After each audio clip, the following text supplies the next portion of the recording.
Bonjour à tous, bienvenue sur Math et Sam, ma chaîne de maths pour dédramatiser. Au programme aujourd'hui une leçon d'exercice pour les élèves de première spécialité. Exercice sur sens de variation d'une suite numérique. Nous sommes bien évidemment dans le chapitre de première spécialité qui traite des suites numériques.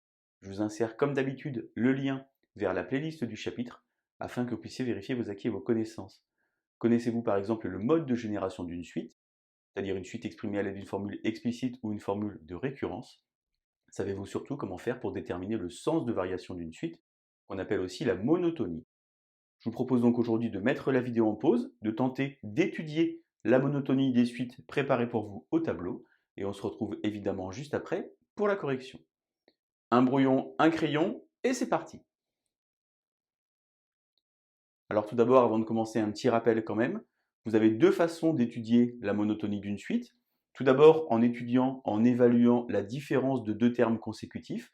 Naturellement, il ne faut pas calculer U2 moins U1 ou bien U3 moins U2, mais UN plus 1 moins UN, et étudier le signe de cette différence. Si la différence est positive, la suite sera naturellement croissante. Si la différence est négative, la suite sera naturellement décroissante. Ou bien vous pouvez étudier le quotient UN plus 1 sur UN et alors le comparer avec 1. Mais attention, si vous faites ça, il faut être certain que dans l'expression de votre suite, eh bien, il n'y a pas de risque d'avoir un terme nul. Si le quotient est plus grand que 1, alors la suite est croissante. Si le quotient est plus petit que 1, alors la suite sera décroissante.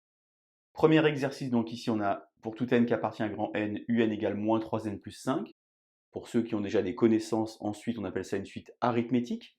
On va donc évaluer par exemple la différence UN plus 1 moins UN. On va donc écrire, attention, soyez vigilants, ici il y a N, ici il y a N. Eh bien si j'ai N plus 1, je vais donc écrire moins 3, N plus 1 plus 5. Mais si vous écrivez ça, vous vous êtes trompé, car le moins 3 étant facteur, il faut naturellement penser à mettre une petite parenthèse. Moins, parenthèse, moins 3N plus 5. Je distribue alors moins 3N, moins 3 plus 5, plus 3n, ici moins 5, je simplifie, il me reste alors moins 3, ça veut donc dire que un plus 1 moins un est inférieur ou égal à 0, quel que soit n, et donc que un est décroissante. On peut parfois écrire avec une petite flèche comme ceci, si on est un petit peu feignant.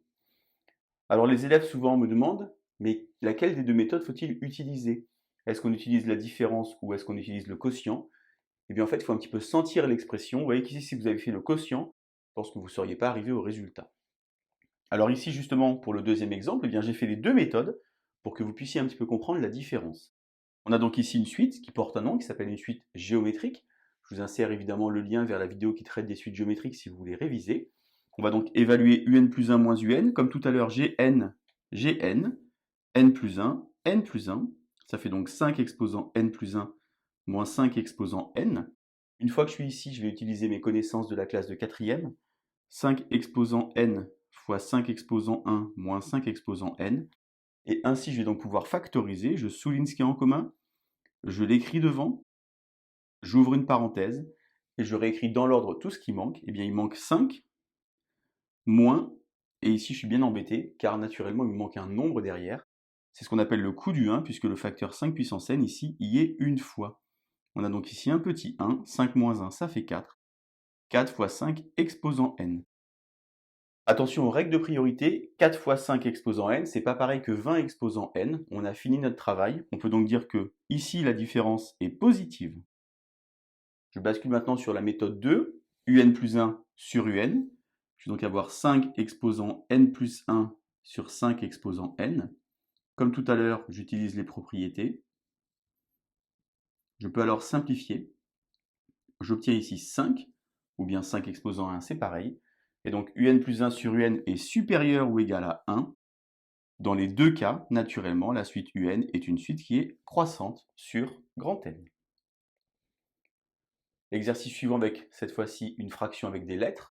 Je vous insère le lien vers la vidéo de la classe de seconde si vous avez oublié comment faire pour travailler les fractions avec des lettres, car c'est important de mettre au même dénominateur. Comme tout à l'heure, ici j'ai n, et attention, ici j'ai n plus 1. Donc je vais donc devoir ici décaler, je vais donc avoir n plus 1 sur n plus 1 plus 1, c'est-à-dire n plus 2, moins n sur n plus 1. Je vais donc ici mettre au même dénominateur, c'est-à-dire croiser comme ceci. Je vais donc avoir ici n plus 2 facteur de n plus 1.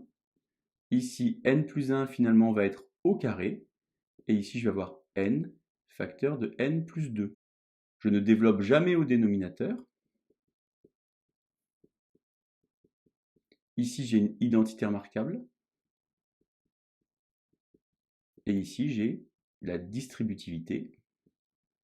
Je peux alors simplifier comme ceci. Et il me reste 1 sur n plus 2,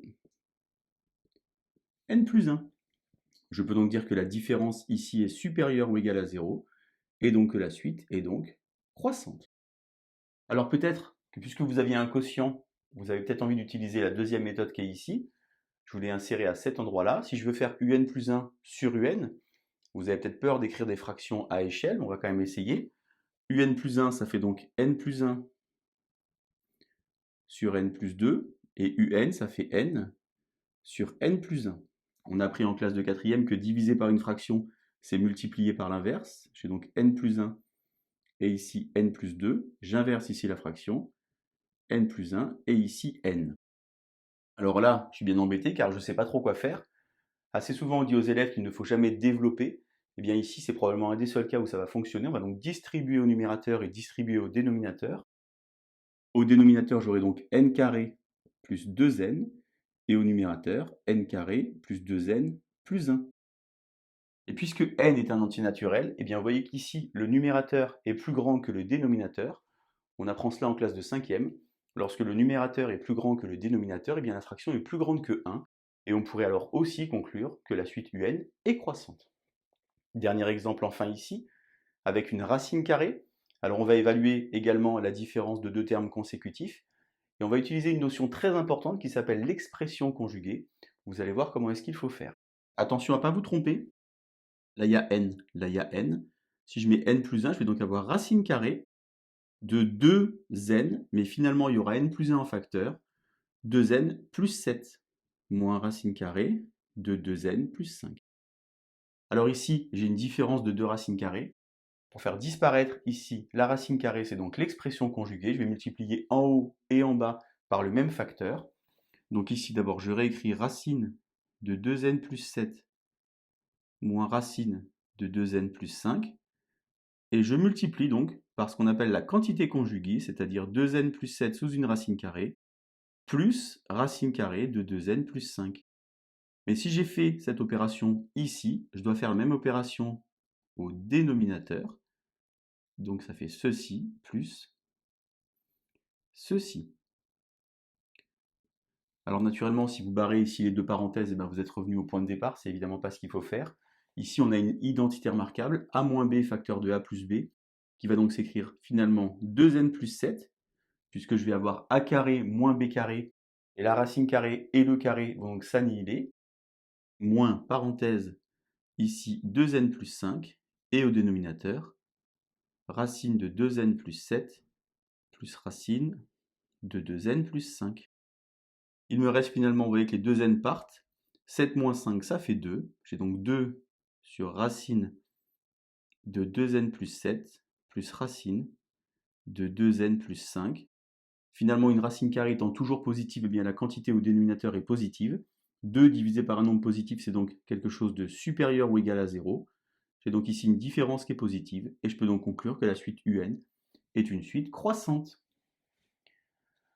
Voilà donc l'exercice sur sens de variation d'une suite numérique. Je vous ai à peu près détaillé tous les cas que vous pouvez avoir, une racine carrée avec l'expression conjuguée, ou bien des fractions, des suites ici géométriques, et enfin des suites arithmétiques. Allez, je vous laisse vous entraîner, et je vous dis à bientôt sur Mathessa. Bonne journée.